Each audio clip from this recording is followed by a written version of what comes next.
Hello friends, welcome to Civilspedia. In today's video, we are going to learn about 4 topics. With respect to prelims, we will be learning about the rare migrant birds in Kerala and the newly discovered species of clam in India. With respect to mains, we will be dealing about the EWaste crisis and the newly introduced DNA technology regulation bill of 2018. Coming to our first topic about the rare migrant birds in Kerala. So, what is the news? It's because two rare birds, species of birds, namely the bar-tailed godwit and the Eurasian oyster catcher, they have been spotted in Kadalundi Bird Sanctuary. Where is it situated? It is situated in the southwest coast of India in the state of Kerala. So please note, this is a rare migrant species. So they migrate from a different place. The thing is, they have been spotted earlier in India in early 2000s, but they were not coming or they were not migrating to India in recent times. Now they have re-emerged. Both the bar-tailed godwit and the Eurasian oyster catcher, they have been classified by IUCN as near threatened species. Understood? So, where do these birds come from and why do they migrate? Friends, so these two maps, it shows the map about the habitat and migration pattern of bar-tailed godwit and Eurasian oyster catchers. These birds, they generally live in the Arctic region, they breed in the Arctic region, but since the Arctic winters are very severe, they do wintering. That is, they shift to tropical and temperate regions for the winter season. So they breed in the Arctic region and they migrate to the southern part of the world for their wintering. Now, since we are learning about the migrant species, it's important to have a quick revision about the Bonn Convention. So Bonn Convention, which is the famous name for the Convention on Conservation of Migratory Species of Wild Animals, also familiarly called as the CMS Convention. So it is under the aegis of United Nations Environment Program, and the headquarters also called as the depository nation, it is Germany. So please understand, Bonn Convention is one of its kind. It is the only international treaty that aims to conserve aquatic, terrestrial and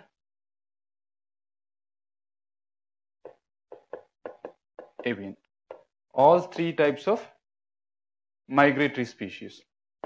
So this is the only convention, this is the only international treaty that is covering all the three types of migrating species, right? Now, what are the threats that is faced by the migrant species, especially the birds? First thing is the scavengers. The birds like falcons, the birds like vultures, and the birds like crows, they shoo away the migrant species. That's one problem. Second thing, as a part of development, we have started laying power lines even in the most rural area and the coastal areas. Because of these migrant species, these migrant birds, they get stuck in the power line and they are killed. So that's one more problem. And the other problem is the hunting and poaching, which will lead to the rapid decline in the population. And the most important factor is the climate change. Because of the climate change, there are climatic extremities.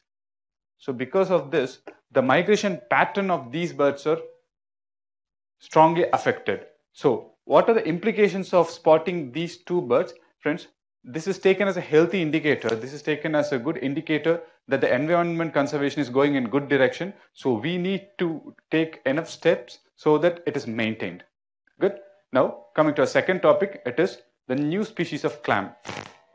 The news is a new species is found in the Kyles, also called as the backwaters of Kerala. So they have been named as Indosphenia kylum.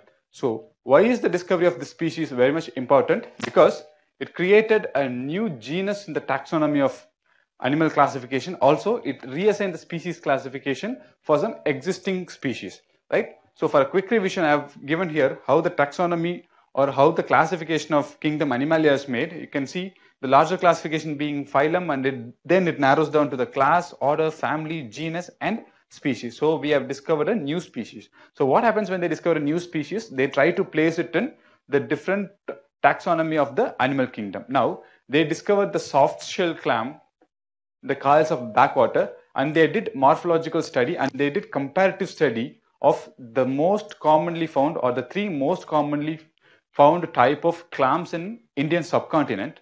So these three clams, the existing clams, they have been placed in three genera, namely the Phenia, the Corbula and Cuspidaria. So these are the three common genus and they have been placed in the family Corbulidae.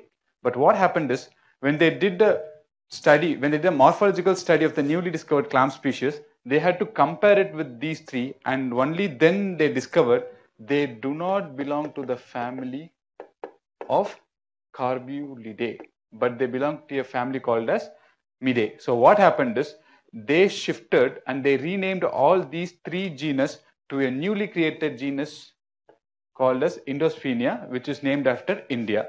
So all the three existing types of clam species in India, also the newly discovered clam species, they have been placed under the family Midae and they have been placed under the genus Indosphaenia. So the genus is Indosphaenia and the family is Midae. So what are the importance, or what is the importance of discovering such an important species? Friends, please understand, they all belong to a class called as bivalve. Basically, bivalve, it is molluscous organisms. They have no head. They are a group of organisms. For example, you can say the mussels, the clams, the oysters, they all belong to the class called bivalve. So India, since it's a coastal nation, since we have a longer coastline, the export of bivalve for food and medicinal purposes, it is a potential area for industry. So discovery of such important and such new species, it will definitely, indirectly in many ways, it will boost up the production as well as the export in food industry.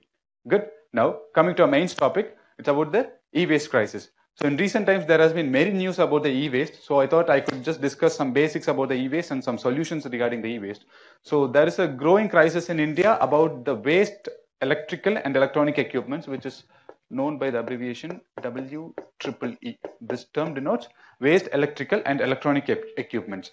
Now, these e-waste, it is of greater demand. So why is it of greater demand? First is for recovery of metals, because generally these electrical and electronic equipments, they are made of circuit boards and semiconductors. So a very good amount of metals, they can be extracted when you recycle the electrical and electronic equipments. Next is, there is a good market for pre-owned equipments in the market. For example, when you are going to dispose of an equipment, it doesn't mean the entire part of the equipment is no more usable. It has just stopped functioning. For example, if you're going to dispose a part of CPU, some other parts can be used and they can be placed in the second-hand market. They can be used to repair and refurbish some other electronic equipments. So in a way, there is a greater demand for e-waste. Now, what is the problem with e-waste management in India? First thing, it leads to contamination. It leads to contamination of air.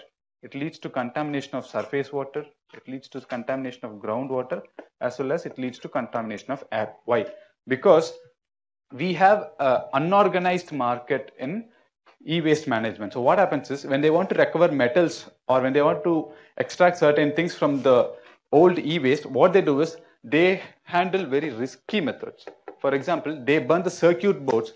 They burn many electronic equipment so that a good amount of metal can be extracted from the e-waste. So when you are subjecting it to such an unorganized and a risky way of extraction, it could lead to the contamination and it could lead to pollution. Also, please understand, since most of them are made of metals, it leads to heavy metal poisoning. Many sources of water and groundwater as well as the surface water, even the river of Ganges, it has been heavily contaminated with heavy metals. One important reason is the burning of e-waste. Now, what are the challenges posed? First is the growing amount of personal electronics, which importantly includes laptops, mobile phones, and our personal equipments such as trimmers, the batteries. All these, they are counted as e-waste. So India is a growing economy. We have a higher income group. And also even the middle income group, it is very much interested in electronics recently. So this is the reason India is the 4th largest producer of e-waste next to USA, Japan, Germany. So we have a larger personal electronics market, and because of this, the e-waste generation is more. So if you notice, I have given, there is a problem with imported e-waste as well as the exported e-waste. So what is it about the imported e-waste and why is e-waste imported? Generally, the developing economies. And take the case of developed economies. So these developed economies, they export their e-waste and it is imported to the developing countries like India and many other African nations. So what happens, the e-waste, which are very much hazardous, it is being imported from some other nation to our nation. That is one problem. Then why is it export of e-waste and another challenge? It's because the Central Pollution Control Board, the State Pollution Control Board, So they place stringent regulation for setting up furnaces. Furnace, it is one of the important requirement for e-waste recycling. So since there is a greater regulation by Pollution Control Board, even the people or even the industry that wants to recycle the e-waste, they actually export it to some other countries, and we are not using or we are not recycling it on our own. So please understand, e-waste recycling, it is a human intensive industry. So if you are going to concentrate on this industry, we can generate more employment. By exporting many of our e-waste, we are actually losing a potential employment opportunity that could be given to the youth, right? Next, this is a scenario, especially in India. It is called as the hand-me-down culture. For example, simple example is, many of you people watching this video, you might have handed over your old laptops or your mobile phones to your siblings or even to your parents. So what happens is, once an electronic good comes to the market, it takes a long time before it reaches the end of value chain. So it is being used for a longer time before it reaches the e-waste recycling. These are some of the problems, especially with respect to the Indian scenario. Now, what are the possible solutions that could be made? First thing is about the consumer awareness. So the consumer should be aware that e-waste that is laying in your wardrobe or that's laying in your cupboard unused, it is a potential threat to the environment. So it should be disposed in a proper way. That's the first thing. Second thing is refurbishing the equipments and reusing the equipments. So this is one strong awareness that should be created among the consumer side. Also, we have to push for long life equipments. Instead of investing on a cheaper electronic equipments that will be spoiled in a shorter time, we have to invest on a quality equipments that will come for a longer life. That's one thing. Second thing, it is the e-waste recycling centers. So whose responsibility is it? The solid waste management, it is the municipality in general. So the municipality, they should have better solid waste management, especially the e-waste management, because when you take the domestic hazardous waste, that includes the CFL bulbs, tube lights, and many other electronic equipment that contains heavy metals such as mercury, they have to be properly collected by the municipal authorities and they have to be properly channelized to a recycling centers. That is one more problem. Second thing is the deposit refund scheme, which is very much important. The concept is, it is taken as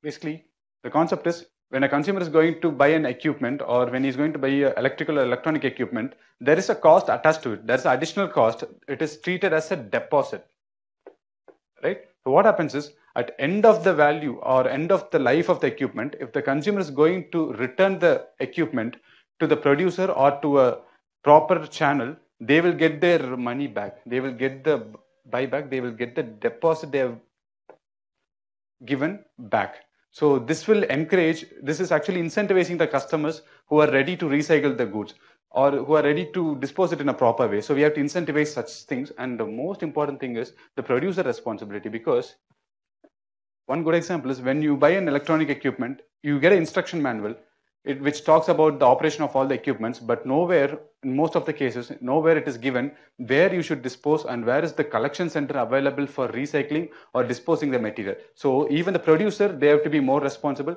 They have to set up collection centers.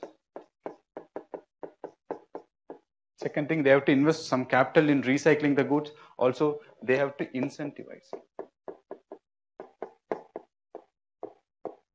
So when the customer is going to return the goods, you can give offer on some other goods. So in such way, you can encourage the customers. This could be done only through the producers. These are some of the suggestions. So friends, please understand, e-waste, it's a growing demonic problem. To tackle that, we need support from the consumers, from the government side, as well as from the producer side. Good.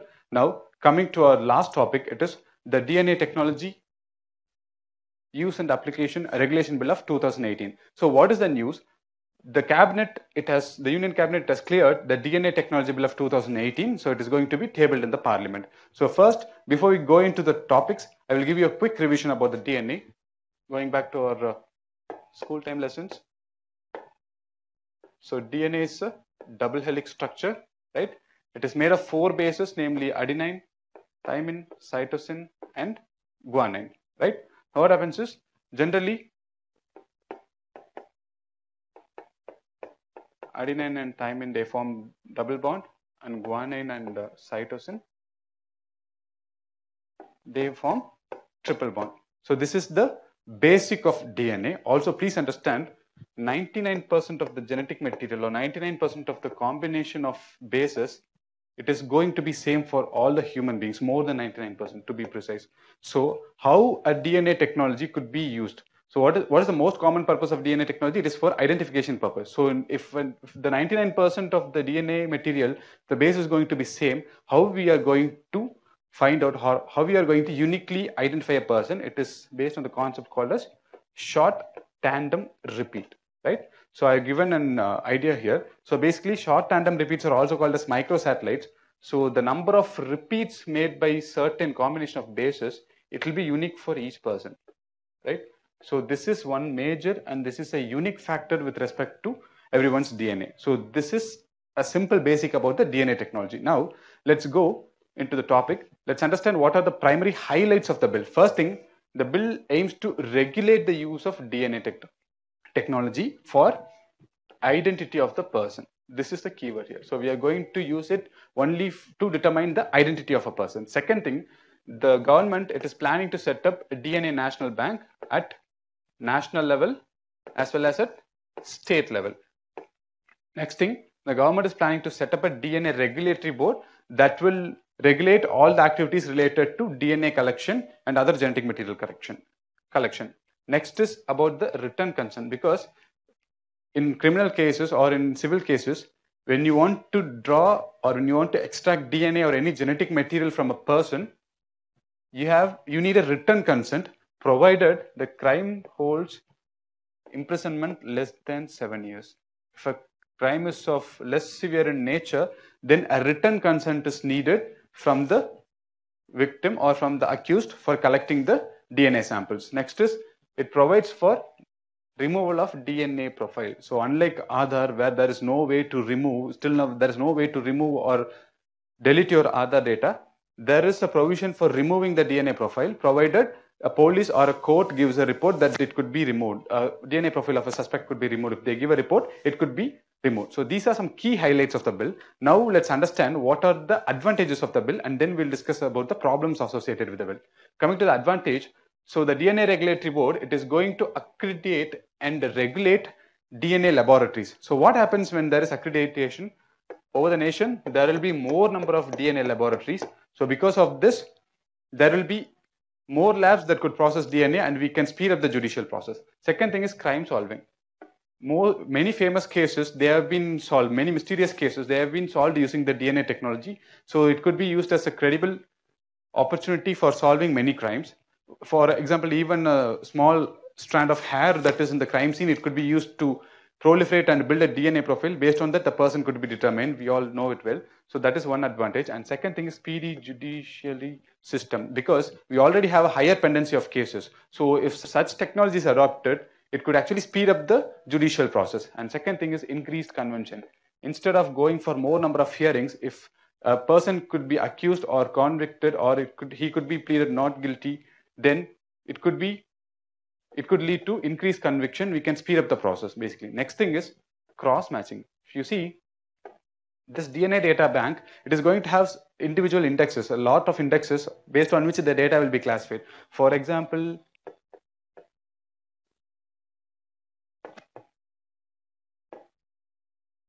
it has an individual index for deceased person who are unknown. Also, it has a separate data for missing person. Also, it has a separate data set for accused person for the criminals under trial. So there are different sections in it. So now you see, we have a lot of pendency of cases with respect to missing personals as well as unclaimed dead bodies. So if you could actually cross-match the missing persons and the deceased person's DNA profile, many of the cases could be solved. So this will lead to the reduction of number of pending cases. So these are some primary advantages associated with the usage of DNA technology. Now let's come to the problem associated with it. The first and foremost thing is the ethical dilemma associated with it. Why? Because we are not going to extract any normal data or any written data. We are going to extract biological data related to a person. So when you're going to extract it, how you are going to use it and how you are going to avoid misuse.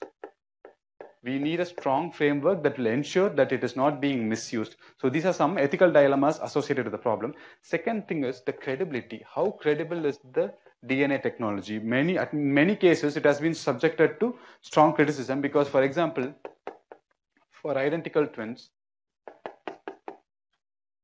the short tandem repeat, it will be similar in most of the cases. So it could lead to, in many cases, it could lead to false conviction. Second thing is, it is advocating for speedy judiciary system or speedy delivery of justice, but at the same time, it is infringing on the civil liberty of the citizens. Why? Because the data which they are going to collect it can be cross-matched, it can be used for unconnected purposes. So just under the name of justice delivery, we are going to compromise, the bill looks to compromise on civil liberty of the persons. The most important thing is sample collection versus right to privacy. Please understand, as I told you in the earlier thing, written consent is needed only when the crime is crime holds a punishment less than 7 years. If the crime holds a punishment greater than 7 years,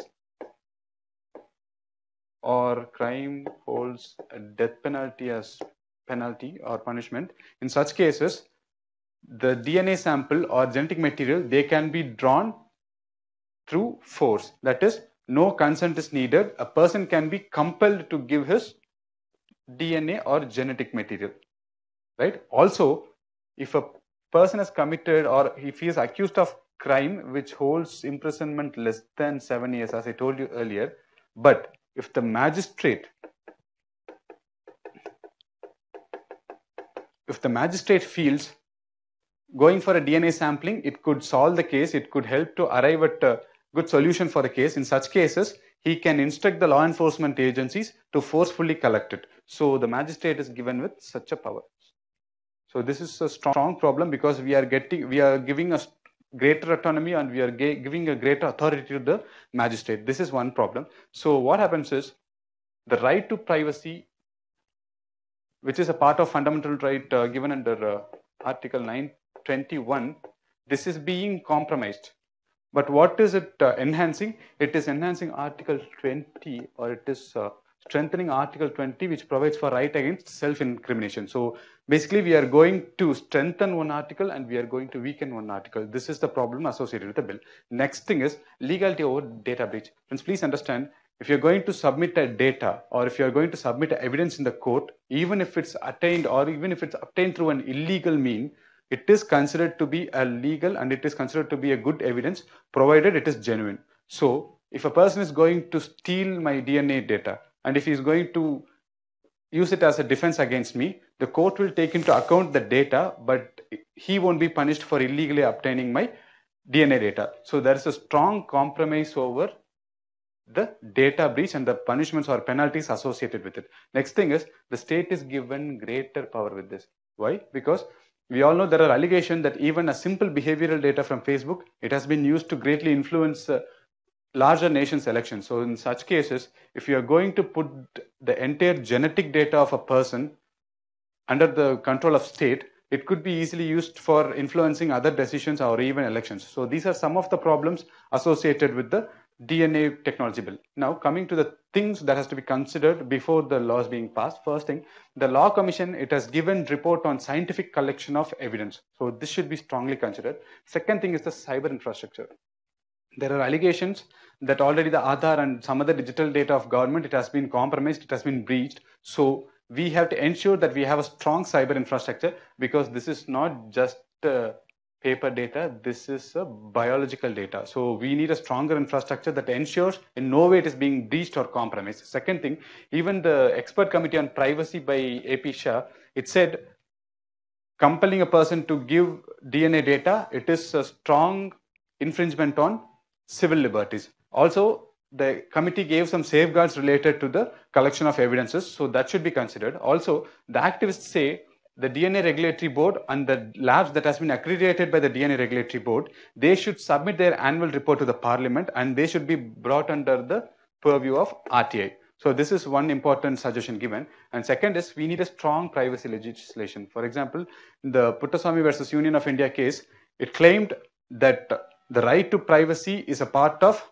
right to fundamental right that is given under the Article 21. So we need a strong legislation for privacy. Now, coming to the Malimat Committee report, this is very much important because through this DNA technology bill, we are putting a greater emphasis only on the DNA technology, wherein there are many other ways where the justice or judiciary could be speeded up, or the crime investigation could be speeded up. The Malimat Committee report, it has given some progressive provisions, as such as there should be additional SP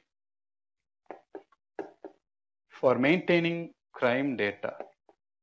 So it also said there should be a set of police officers who are associated not only with international, also with international and other crimes. So it aims for establishing a separate set of police or separate set of officers who are associated only with crime data management. So such progressive provisions given by the committees and the recommendations, it should be considered.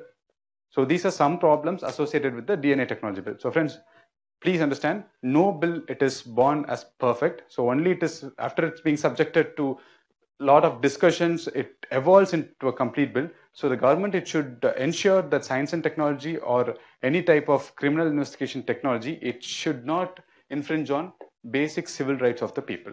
Good. That's all for today classes. Goodbye till I see you in the next video.